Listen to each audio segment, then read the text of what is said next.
Good morning, Parkhurst. Hope you are well and that lockdown level 3 is being good to you.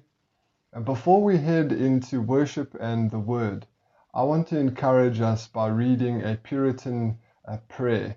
And I trust will encourage you, maybe in light of how many of us are suffering and struggling due to the COVID-19 virus, and maybe particularly in light of the events locally and worldwide over this last week. We are just seeing so much brokenness, so much sin, the racism, the hatred, the injustices, and we want to be a community that is praying into this. We do have a particular opportunity and gift of prayer as His people, that we can draw near to Him and ask Him to do what only He can do in changing the human heart and bringing His kingdom to bear on our world and our community at this time. So the words will be on the screen and I'm going to read it for us. Sovereign God, Thy cause, not my own, engages my heart, and I appeal to Thee with greatest freedom to set up Thy kingdom in every place where Satan reigns. Glorify Thyself, and I shall rejoice, for to bring honor to Thy name is my sole desire, and I adore Thee that Thou art God, and long that others should know it, feel it, and rejoice in it. Oh, that all men might love and praise Thee, that Thou mightest have all glory from the intelligent world. Let sinners be brought to Thee for Thy dear name. To the eye of reason, everything respecting the conversion of others is as dark as midnight. But Thou canst accomplish great things. The cause is Thine, and it is to Thy glory that men should be saved. Lord, use me as Thou wilt. Do with me what Thou wilt. But oh, promote Thy cause. Let Thy kingdom come. Let Thy blessed interest be advanced in this world. Oh, do Thou bring in great numbers to Jesus. Let me see that glorious day, and give me to grasp for multitudes of souls. Let me be willing to die to that end. And while I live, let me labor for Thee to the utmost of my strength, spending time profitably in this work, both in health and in weakness. It is Thy cause and kingdom I long for, not my own. O answer Thou my request. Amen. Let's worship Jesus together.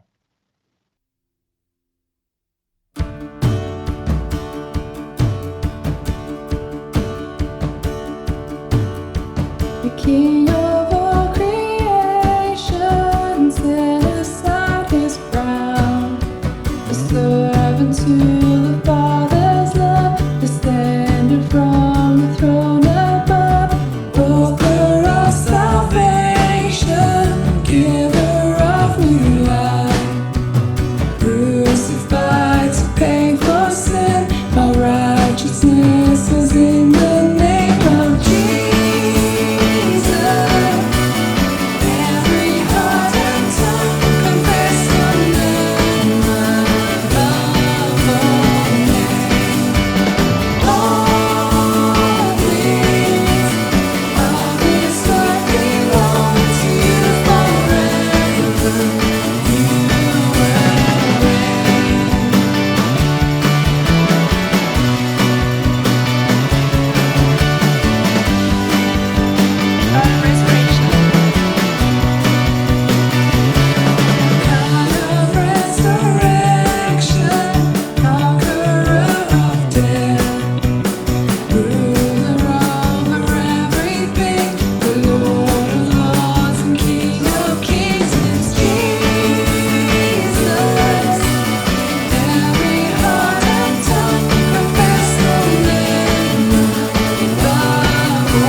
church, just before I hand over to Quinn to open the word for us this morning, a few quick announcements. Firstly, the virtual courtyard is going to be going live at 10 a.m. So after the sermon video, we have changed the time, and we would love to invite you to join us in that time of connecting with each other and hanging out. You can find the details for that in the video description. We'd also love to just remind and encourage the parents to find the kids' resources in the video description as well. I know in the midst of this crazy time, pursuing your kids in discipleship is tricky, but we do want to just encourage you to keep going as God uses every effort for His glory. Then just want to call your attention to a special event we're holding next Sunday, directly after the sermon video from 10 to 11 a.m. in place of the virtual courtyard. We're going to be having a church-wide Connect and Prayer event. And we'd love to see everyone who calls Parkhurst Community Church their spiritual home join us for that event of connecting with each other, hanging out and praying for each other. Those are just so important, two important things for us to keep doing as a community in this time. And we would just really love you to join us for that. You can sign up to our newsletter to get the details for that event and join us for that. So I would love to encourage you to please join us for that event. Then just a notice on our update on church gatherings in light of the recent communications from our president and government. We have put out a communication on what we are thinking about the way forward. Please would you go follow us on Facebook and Instagram, and you can watch a video of how we're thinking about moving forward as a church community. Then just lastly, we are part of a church planting network called Advance that exists to plant and strengthen churches. We do love our Advance family, and we have one of our friends from Foundation Church in the UK by the name of Owen Hayward. He's going to be giving us an update this morning on how they're doing as a church community. They just planted this year in January, and so it would be just great to hear an update on how they're doing in the midst of this pandemic, and also how we can partner with them in prayer. Thanks, Owen. Hi Parkhurst, it's Owen Hayward here from Foundation Church in Wokingham, England. Thank you for inviting me to share briefly with you today. We had the joy of including Doug in on one of our prayer evenings recently, and it was good to hear from him a little about what you guys are up to, and particularly helpful to inform our prayers to hear how COVID-19 has been impacting you and your community. I just want to say we love you, even though we've not met many of you, and we're cheering you on as you continue to love and serve your community. We're praying for you that you would know the grace of God and the empowering presence of the Holy Spirit at this time. We're a brand new church plant here. We launched just on the 19th of January this year, and so actually we've now had more Sundays since our launch in lockdown doing online services than we have been able to meet face to face. This has been a real frustration for me personally, and really not the way that we would have wanted to launch. But you know, God has been gracious to us in this time, and it feels that we've been able to maintain a good sense of togetherness within the church family. And we've even had some new folk joining us, which to be honest, I really didn't expect. So we're looking forward to meeting them properly post-lockdown. Wokingham is a pretty affluent place where on the whole, from a worldly perspective, people really are doing pretty well for themselves. They have very little felt need, and the idol of comfort is a big issue here.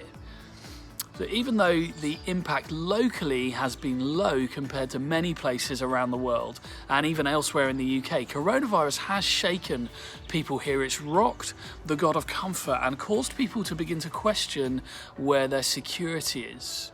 Across the UK, around 25% of adults has watched or listened to some kind of church service since COVID-19 lockdown began in March this year. That's totally unprecedented in our country, and we're seeing some amazing opportunities as people are opening up to the possibility of God and searching for answers. I'd ask you, would you please pray for us, that we'd find ways to meaningfully engage with those who are searching at this time, that we'd have the joy of seeing people find freedom and fullness of life in Christ. Please also pray that our fledgling church plant family will grow closer together at this time, even as we're pushed physically apart, that God would knit hearts together. And if you could also pray for wisdom for myself and the team here, that as our lockdown restrictions begin to ease, we'd have real wisdom to know how and when to begin gathering people again. Thank you for standing with us in prayer. It gives us such courage and strength to press on, knowing that we have brothers and sisters like you praying for us at this time.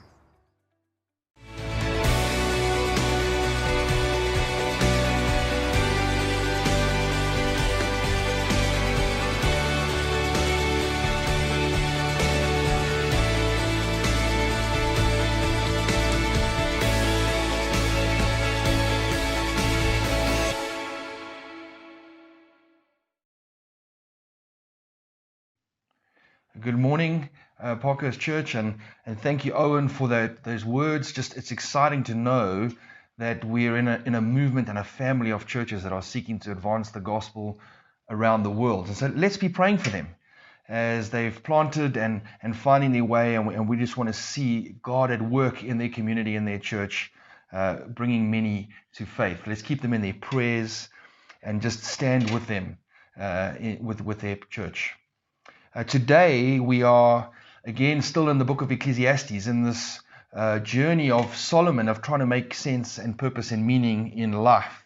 And we're in chapter 7, and Deo this morning is going to be reading for us this passage that we're going to be looking at. Morning, Parkhurst Church. Reading from Ecclesiastes 7, verse 1 to 25. A good name is better than fine perfume, and the day of death better than the day of birth. It is better to go to a house of mourning than to go to a house of feasting, for death is the destiny of everyone. The living should take this to heart. Frustration is better than laughter, because a sad face is good for the heart. The heart of the wise is in the house of mourning, but the heart of fools is in the house of pleasure. It is better to heed the rebuke of a wise person than to listen to the song of fools. Like the crackling of thorns under the pot, so is the laughter of fools. This too is meaningless. Extortion turns a wise person into a fool, and a bribe corrupts the heart. The end of a matter is better than its beginning, and patience is better than pride. Do not be quickly provoked in your spirit, for anger resides in the lap of fools. Do not say, "Why were the old days better than these?" For it is not wise to ask such questions. Wisdom, like an inheritance, is a good thing, and benefits those who see the sun. Wisdom is a shelter, as money is a shelter.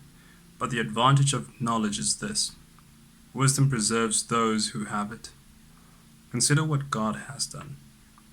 Who can straighten what He has made crooked?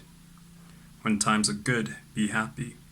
But when times are bad, consider this: God has made the one as well as the other. Therefore, no one can discover anything about their future.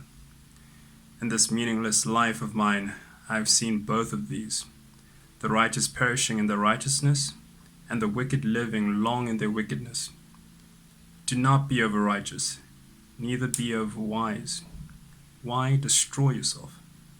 Do not be over-wicked, and do not be a fool. Why die before your time? It is good to grasp the one, and not let go of the other. Whoever fears God will avoid all extremes. Wisdom makes one wise person more powerful than 10 rulers in a city. Indeed, there is no one on earth who is righteous, no one who does what is right and never sins. Do not pay attention to every word people say, or you may hear your servant cursing you. For you know in your heart that many times you yourself have cursed others. All this I tested by wisdom, and I said, I am determined to be wise. But this was beyond me. Whatever exists far off and most profound, who can discover it? So I turned my mind to understand, to investigate and to search out wisdom and the scheme of things, and to understand the stupidity of wickedness and the madness of folly. Thank you, Dale, for that reading. Our reading, if you didn't get it, is Ecclesiastes chapter 7, and we're looking at the first 25 verses. And we're in this series of Ecclesiastes, the search for meaning. So let me just give us some context again this morning. Solomon is at this point reflecting on his life, what he calls this life under the sun. Which means is this the reality of life as we experience this experience of life as we see it from our human perspective. And he has been looking back over his life, and he's been on this journey of doing multiple different things, of trying to make sense of this world, trying to understand it. What does life under the sun look like? What is its purpose? What does it mean? What is its place? And where we are today in Solomon's journey is he's in a part of his book now where he's starting to dispense some of the lessons that he's learned and share some of the wisdoms that he's gained and accumulated in this journey. And as we read that passage, it's quite a long passage, and for me it was just overwhelming. But as you've looked at it at first glance in one reading, it's very confusing. It's just this collection of proverbs and wisdom sayings that might even look and sound a little bit random and disconnected, and they can stand on their own. And what I want to try and do for us today is look and understand that there is some sense that in this there is a deeper wisdom, there is a deeper meaning, some bigger life principles that Solomon is pointing us to, an alternative way of living under the sun. That in this collection there is this generic holding of a life principle and some life principles of how we can make sense of the world and live in an alternative way. And we could look at each one individually, but we're not going to do that. We're going to try and press in deeper and discover some of these learnings that Solomon has come to. And before we go there, I think we need to take a step back and just consider this reality, this life under the sun. What has Solomon discovered about this life under the sun? And if you remember in our first week, in verse 1 of chapter 1, he makes his summary statement. He says this: "Vanity of vanities, all is vanity. What does a man gain by all the toil at which he toils under the sun?"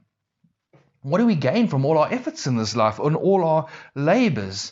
And we looked at that word vanity, and it's a multifaceted, very deep word. And we looked at this element of that life is a vapor. Vanity means vapor. It's fleeting. Life comes and then it goes. It disappears. It's like a breath on a cold winter's morning. And when we view life under the sun from this perspective, from our mortal human understanding, and when we look at the realities of the world around us, you arrive at this conclusion that Solomon has: vanity. Life is brief.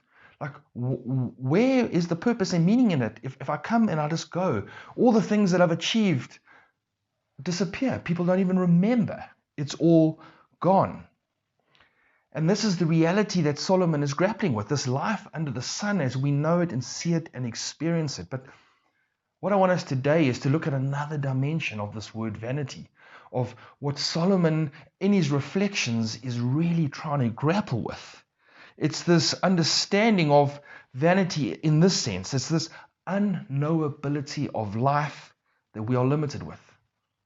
That we are limited with some sense of unknowability, that we have an inability to fully understand. We have an inability to fully comprehend and make sense of the world as we know it and see it. We have this inability to actually control and manage all the things of our lives. One of the commentators explains this word vanity. He says, something that is hebel, that is the word vanity, the Hebrew word, cannot be grasped or controlled.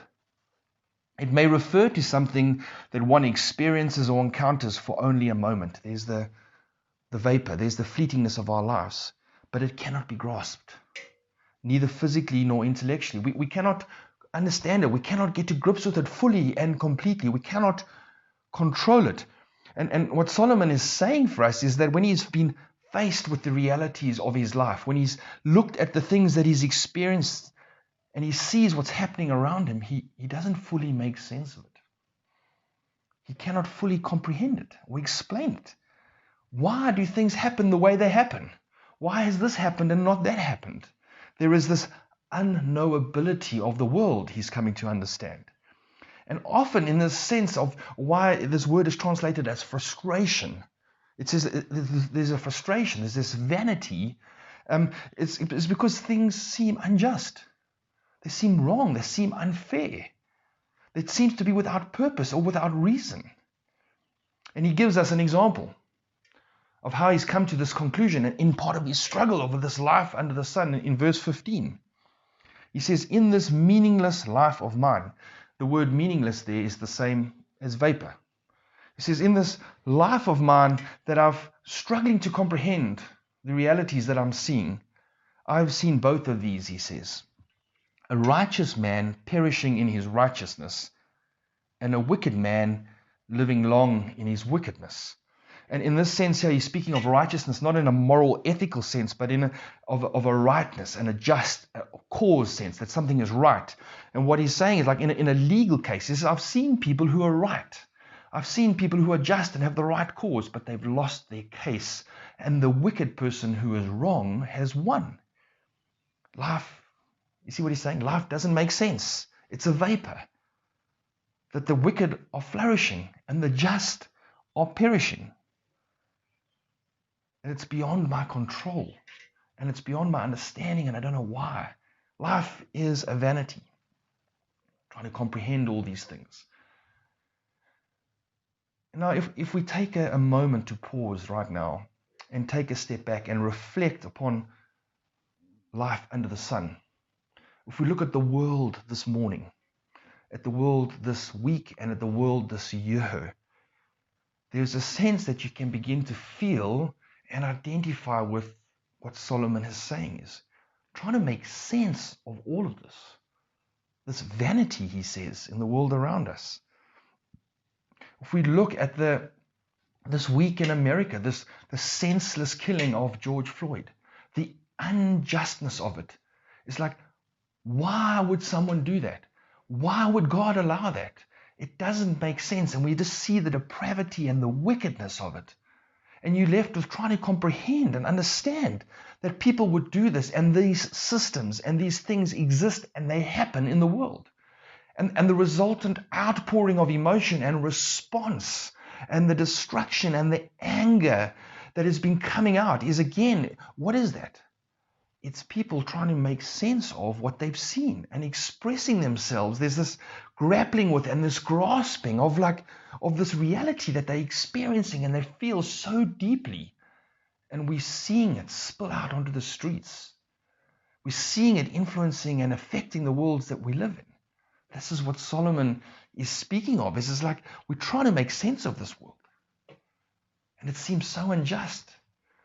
If you look at the world today, like this whole year, this lockdown and COVID-19, you have to have some point sat down and gone, what the heck is going on here? The death of people, the breadth of the destruction across the world of people's lives and losing people, and the economic effects and the tragedy of the most marginalized are being the worst affected. And you're left wondering, like, why? What's the point of life? It doesn't seem right. There's this sense of unknowability and frustration that Solomon is trying to articulate in his experience of life, and that I sense for many of us as we reflect and look at this week and we look at this year can identify with and go, yes. Why? Let's think, where is God? And what Solomon has discovered about the realities of life in his experiences and his frustrations, and what we are beginning to feel this year and this week and see around us, is the starting point of the development of an understanding of a biblical worldview that will hopefully begin to guide us in how we can respond and how we can live wisely. You see, what we're seeing and experiencing is what the Bible tells us. Genesis chapter 3. what do we have? Adam and Eve outside the Garden of Eden, out of the presence of God, banished to a life of under the sun, the physical realm and experience of looking around them. And all hope, in a sense, is now lost for them. They're left in this world that does not make sense. There's this futility and frustration and hardship of life and this vanity that awaits them. That there's this injustice and this brokenness and this struggle and this hopelessness. Their lives are now this striving but not yet grasping. Their lives are this vapor of frustration, banished to a life under the sun, apart from God, just looking at the world around them and trying to make sense of it. Romans 8 picks up on this theme of this reality that we know of life under the sun. Verse 20, for the creation was subjected to frustration. And interestingly, the word frustration, the Greek word, is the same as the Hebrew word for vanity. It's the same word. This frustration, that creation, that all of the world, that we cannot make sense. It's frustrating. He says, we know that the whole of creation has been groaning as in the pains of childbirth right up to the present time. There's this groaning and there's this hurting and there's this striving and there's this grasping to try and get hold of and make sense of it. And the reality is, this is what we live with. This is what Soloman is articulating for us, and this is what the Bible tells us. There's this developing of a worldview of understanding. So then, what should we do? What then is our response? How then should we live? Should we just then be left with some sense of despair and hopelessness? Life under the sun, vanities, it's just vanity. And we could, all hope is lost, and we can fall off a cliff here. We can descend into a life of what I would call a life of escapism, that we try and avoid the senseless realities that we're confronted with as they are hurtful and painful, and we can't make sense of them, we can't control them, and we enter into a life of escapism that manifests itself in hedonistic pursuits of pleasure. And many of us could identify with this. I think if we're honest with ourselves, many of us have our escapisms from the realities of this world that are hedonistic and pleasure-seeking in its root. Or we could fall off another cliff, this that we've seen this week. It's that we live lives of anger, we live lives of oppression. As we see it work itself out of us, as we try to make sense of our experiences, it can manifest in oppressive and unjust behaviors that are hurtful to other people. Or it manifests itself in violence and anger or abuse. And we've seen it this week in the world around us. How people fall off a cliff and how we respond and how we see this destructiveness of our inability to make sense of what's happening. It's these lives that struggle to express themselves in the frustration of reality that is suffocating and has become senseless and destructive. And we can feel this. We see it in Soloman. The Bible is describing it to us. And but is this our response? And Soloman is showing us today, no. He's saying there is a better way to live. There is more to life than just living under the sun. And Romans 8, where we looked, it continues. And if you look at verses 21 through 24, he says, we eagerly await.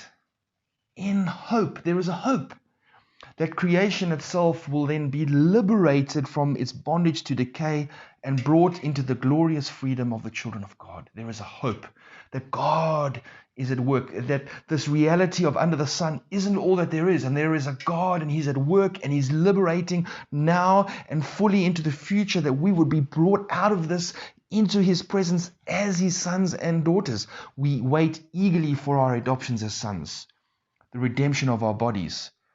For in this hope we are saved. There is a hope. There is a way of living. That there is more to life than just under the sun. There is a life to be lived above the sun.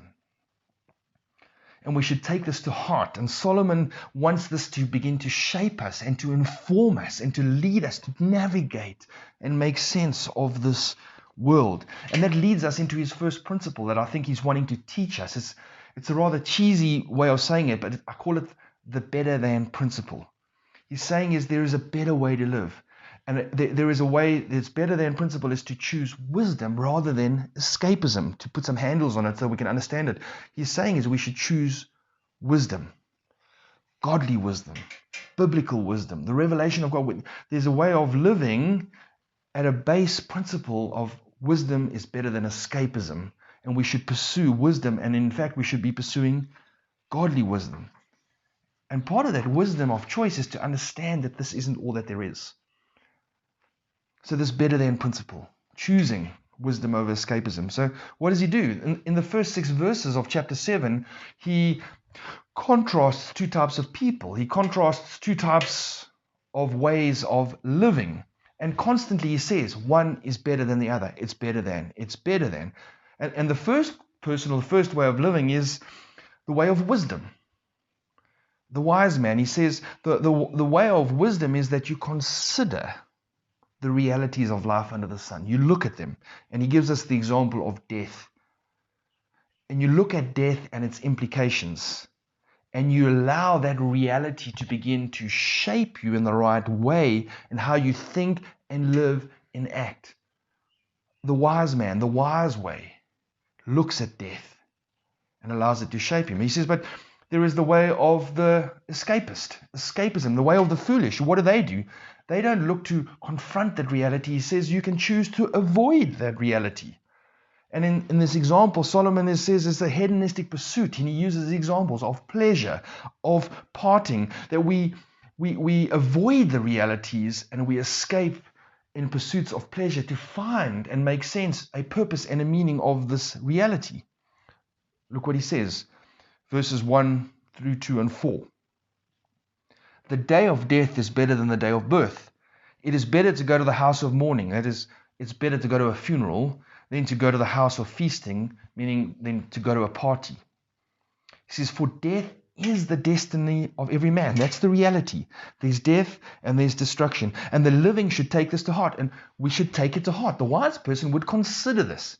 The wise person doesn't avoid this. So there's this principle, like to choose, to consider, to choose the wise choice and not to choose escapism to avoid. He says, the heart of the wise is in the house of the mourning.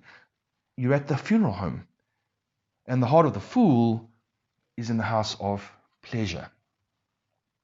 This principle, what he's trying to say to us here is, he's not morbid and loving death.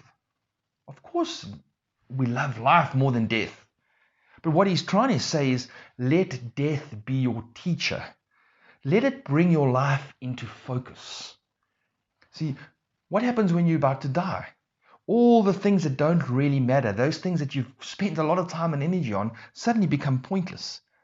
And it's the relationships, it's the people, it's the love given and the love received that suddenly you treasure. So what's happening? There is a focusing that death brings and a shaping that it brings over your life. And what he's saying is, don't be a fool. Don't try and avoid it. Death is a reality. You can't avoid it. He says, this life under the sun, the world that we live, you can't escape it. He says you can't drown it with endless parties and pleasures, and you can't laugh it off and avoid it and pretend it doesn't exist. That's what he's saying here. He says these amusements, in verse 6, he says they disappear like little kindling sticks in the fire under the poiky pot. They just burn up and go away. But he says the wise man goes to the funeral and he looks death in the face. And he allows that reality to begin to shape him.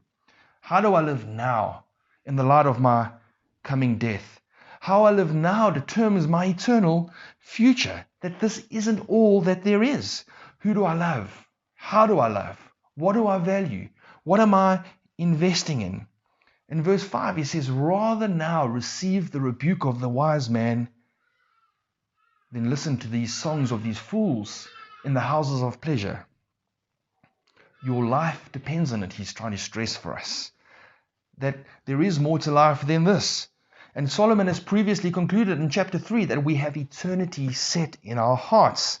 That death is not the end, that death is just the beginning. Death is the doorway, and it's this splitting of the pathway of life, that one goes to be in the very presence of God again for all eternity, and one is to be separated from God into this frustration, into this vanity of senseless living without God for all eternity. So how we live now really does matter. And he says, the wise choice is to allow these realities, such as death, to shape us with wise living now in all that we do. This better than principle he's trying to illustrate.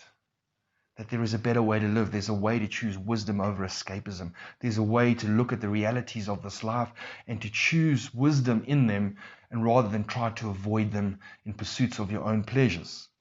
And he illustrates this further. He gives us some real examples to show us this better than. That in life you always have to make a choice. So he uses the example in verse 7 of money and extortion and bribery. He says, what will extortion and bribery get you? Are you going to line your coffin with your money? He says, no, there's a better way. You see? He says, go to the funeral. Allow death to preach to you, to show you the futility of giving up your integrity with bribery and extortion because you can't take the money with you. There is a better way. And allow this death to speak to you. He looks in verse 9 at anger. He says, as Soloman has concluded, that you will be frustrated with life and it could manifest itself in anger. He says, go to the funeral. Do you want to be remembered as the one who is always angry and nasty and bitter? He says, allow the funeral to speak to you and remind you, no, there's a better way of gentleness and kindness and peace. In verse 10, he speaks of nostalgia. He says, why live in the past, thinking that it's always better? He says, that's an illusion. He says, you're denying the reality of God's present in the present. Like, is he not in control now? He was in control then, but he's lost total control. He's like, no, there's a better way to live right now in the present. And allow these realities to shape you. He says, choose wisdom over escapism. And all of these examples actually are variants of escapism. Extortion or bribery is just simply escaping your responsibility to do the right thing. Anger is escaping your inability to cope with things that are not being done in the way that you want them to be done. Nostalgia is escapism by taking a vacation in the past instead of grappling with your present, current realities. And what he's saying is, in all of these things, in all of life, as we look around us and as we feel them and experience them, there's a choice and there's a better way. And there is a way of wisdom versus a way of escapism. And he says it's having this wisdom of your current realities under the sun. He says a wisdom of your coming death and its implications for all of eternity. A wisdom that understands the present and is looking forward to the future reality, your future home that you were made for, a life that is lived above the sun, a place that we cannot see fully yet, we only see in part, but a place that we long for, a place that we yearn for. And that coming reality should begin to shape us now in how we live. And we should pause and we should choose, he says, choose wisdom over escapism. You can't avoid it. And a wise way of living is to choose God's wisdom, God's revelation in his Son and in his word and the power of the Spirit. He says, I've given you my wisdom of how to live with gentleness and kindness over anger, how to live with integrity over bribery and corruption, how to allow your eternal destiny to shape what you value now and how you live. And he says choosing one over the other, choosing wisdom over escapism is a good thing. And that's what Solomon concludes. Verse 11 and 12, he says, wisdom is like an inheritance. It is a good thing and it benefits those under the sun. Wisdom, the choice of wisdom is a good thing and it's going to benefit you. And then he says, wisdom preserves the life of its possessor. You want to preserve your life? You want to see your life make sense? You want to see it last? You want to see it have benefit and value and worth? He says, choose wisdom. Choose godly wisdom. Don't sit back and throw your hands off and fall off the cliff and be overwhelmed and descend into a life of hedonistic pleasures, of escapism.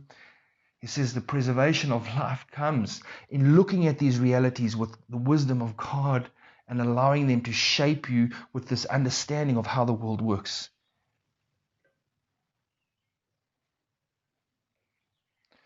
Life under the sun is not all there is, he's saying.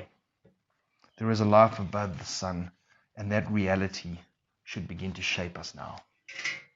We should choose a path of living in that way, rather than trying to avoid that reality. The second principle that he alludes us to is almost like he does an about turn. It seems like he contradicts himself. And it's what I call we are limited principle. Again, a little bit cheesy, but it's we are limited principle. He says, while we should choose wisdom, and everything in life, there's a better way to do something, and we always need to be making choices. But he says one of the things that he's discovered in his life journey is that we are limited in our human wisdom and understanding. Verse 23 and 24, he says, all this I have tested by wisdom, and I said, I am determined to be wise, but this was beyond me. Whatever wisdom may be, it's far off, and most profound, who can discover it? And that's what he's getting to, this core frustration of his life in his opening statement in the book. Vanity, it's vanity. This inability to comprehend and make sense of everything. This wisdom in Solomon's life couldn't protect him from the failures that he made. His human understanding couldn't change the way things were and the disappointments that he's experienced. And he's come to this conclusion that in all my best efforts, I'm limited. I'm limited in my knowledge and understanding. And that's what he tells us in verse 13 and 14. Consider what God has done. You see, there's that first principle. Consider. Think, now choose. Who can straighten what he has made crooked? When times are good, be happy. When times are bad, what? Consider. God has made the one as well as the other. He's made the good and the bad. Therefore, a man cannot discover, understand, comprehend anything about his future. He's showing us two things that he's learned about our limitations here. He says, one, we cannot control everything. He says, who can straighten what God has made crooked? Like, there is a sovereign God who's in control of everything, good and bad. And I cannot control everything. I cannot manipulate my life in a way. If I think I'm in control of my life, something will happen. All the plans you had for 2020 have gone out the window. You didn't foresee what was coming. You're not controlling your life at the moment. And that's some of the frustration that most people are experiencing in this lockdown. Their lives, their control of their lives have been taken away from them by the government. And what he's trying to show us is this principle is that we're not in control. But there is a God who's in control. The other thing he wants to show us is that we don't understand everything. He said, like, a man cannot discover the why of everything. We will not fully comprehend the why things happen the way they happen, why God has allowed such destruction and horrific things to maybe in our own lives to work out and understand this. This whole year has a question mark hanging over it. Like, why would this happen? And he says man cannot discover or understand these things, that the wicked prosper and the righteous perish. And this life under the sun is plagued with hardship. It isn't always a bed of roses. And he's showing us here that we're not in control of everything. We can't have everything right all the time in our own efforts, that we don't fully understand everything. He says in our human understanding, we are limited. And what he's trying to tell us is actually one of the wisest things we can do is realize that not even being wise, although better than foolish escapism, will not tell you all you need to know. One of the wisest things you can do is come to the realization of your limitation. It will not be able to get you to where you want to get. And if we don't come to terms with this reality, if we're not willing to accept our limitation, it's going to lead you down a path of vanity and vapor in search of meaning and purpose and understanding and control that is destructive, and it's an illusion, and it leads you away from God. He says if you want to live in this world, he says there's an understanding that your wisdom can only get you so far. He says this in verse 29. This only have I found. God made mankind upright, but men have gone in search of many schemes. What he's saying is that in this gap that exists, this gap of control and understanding between God and his knowledge and his power and us and our ignorance and impotence, men have gone in search of their own schemes. We've gone in search of our own explanations.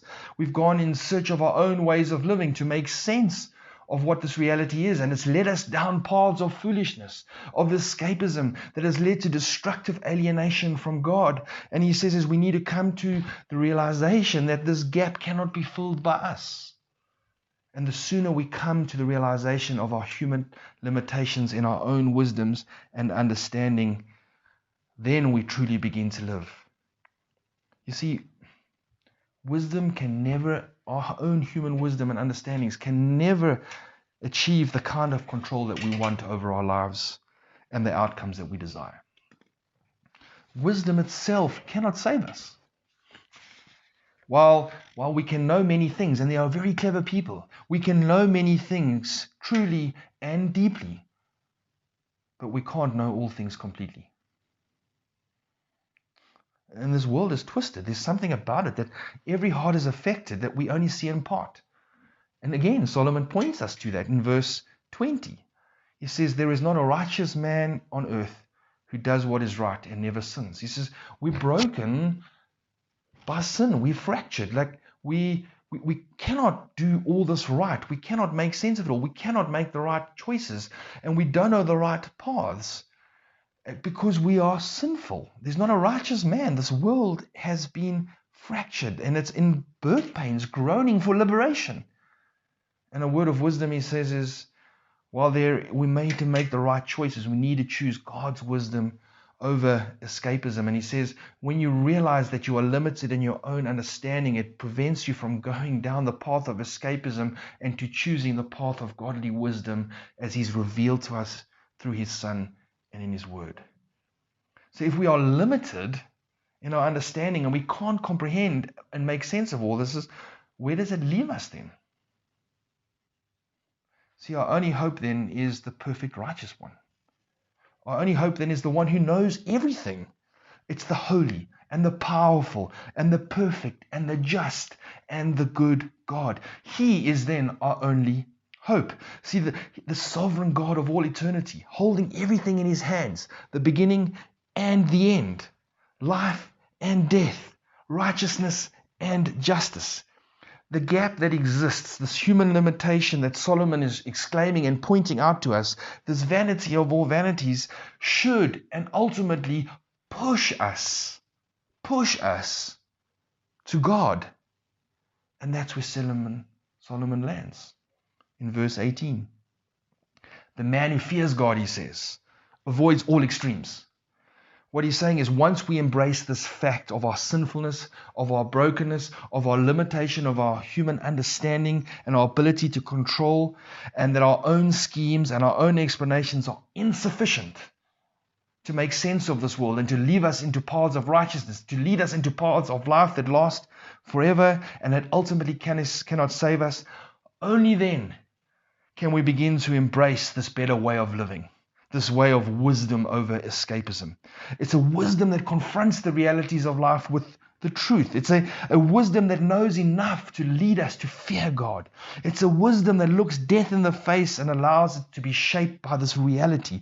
It's a wisdom that respects the reverence and awe of the holy, righteous, and perfect God. It's a wisdom that chooses to place its faith and hope and life in the hands of the Almighty Sovereign God. It's a wisdom that chooses to obey God, even when it doesn't make sense. It's a wisdom that is content to leave the enigmas and the vanities of life in God's hands. It's a wisdom that knows enough to realize that it doesn't know enough.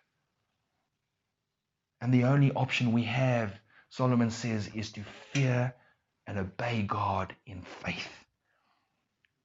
That He will, and is at work making right this world that seems so wrong, this world that seems so broken. He says all the apparent inconsistencies and the injustices that we've experienced and seen play itself out in the world today, our only hope then is to fear God, to stand in awe of Him, and surrender to Him and follow Him in obedience, that He is resolving all of this. He is the one who knows it all. He is the one who's bringing it to its right and its proper conclusion. He is the one that is making all things new, a new heaven and a new earth, and He's bringing us into that, and that the pathway to that is through Him and His wisdom perfectly in His Son, Jesus. And that the wise and the proper response of us as we look at life under the sun is to realize we need to fear God, obey Him, and thus ultimately then receive the fullness of God, life Himself.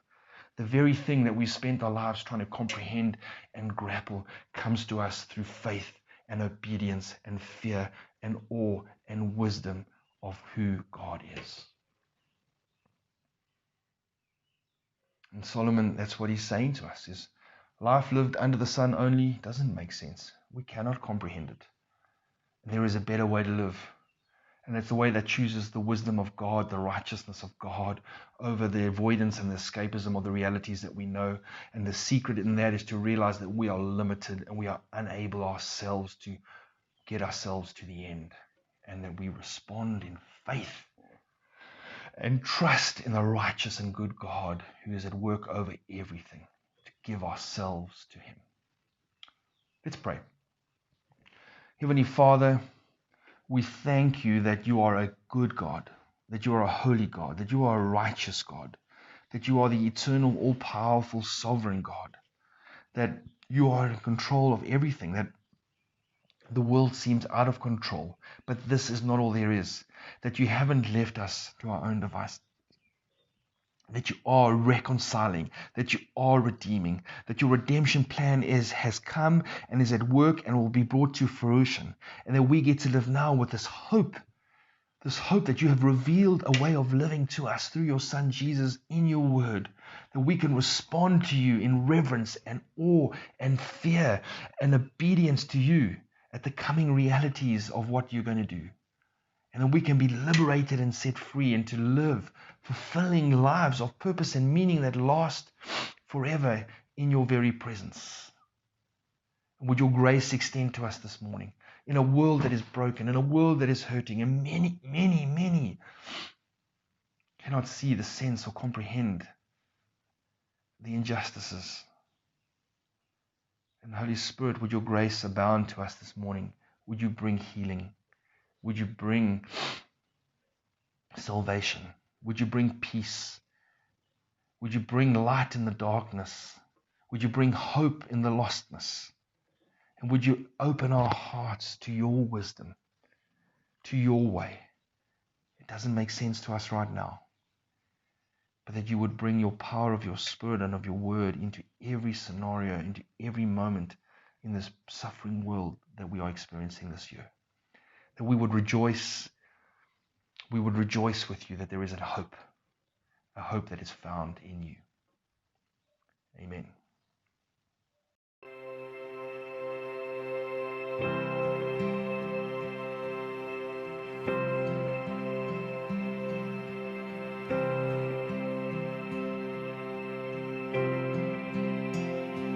When peace like a river attendeth my way, when sorrows like sea billows roll,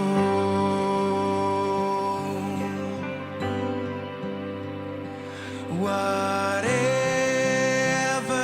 my lot, Thou hast taught me to say, it is well with my soul. It is well.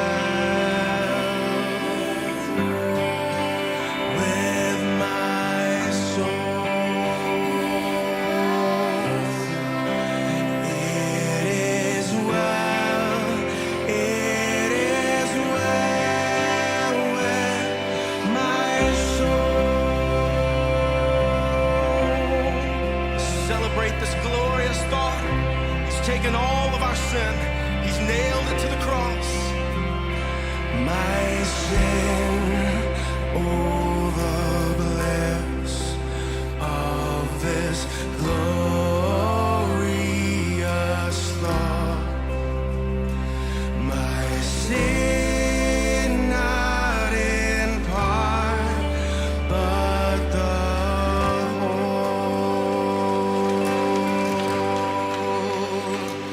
is nailed to the cross, and I bear it no more.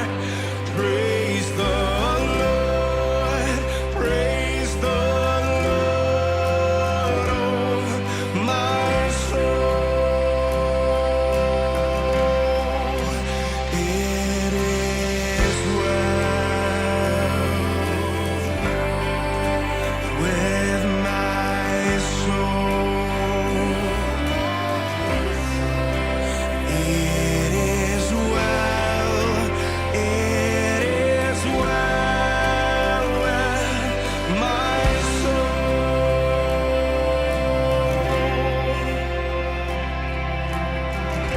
He's coming back for us.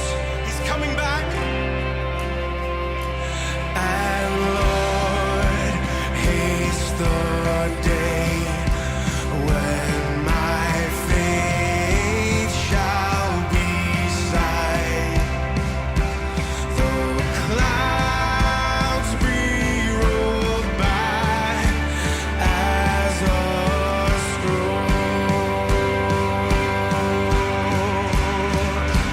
The trump shall resound, and the Lord shall descend.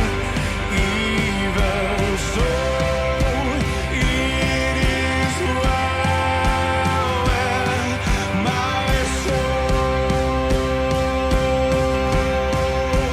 It is well with my